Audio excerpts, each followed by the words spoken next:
Hey there! In this video, I will show you exactly how to log in to Snapchat without verification code. First of all, open up the Snapchat app. After opening the Snapchat, go back and open up the mail. From Mails, tap to send new email to support@snapchat.com. Then type the subject as recovery. After that, describe your problem as, "Hello, I had to get a new phone number and new phone recently.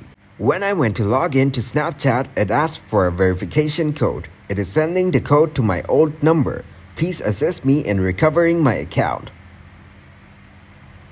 After providing everything in detail, click to send your email. Now open up the Snapchat, then go into your phone settings.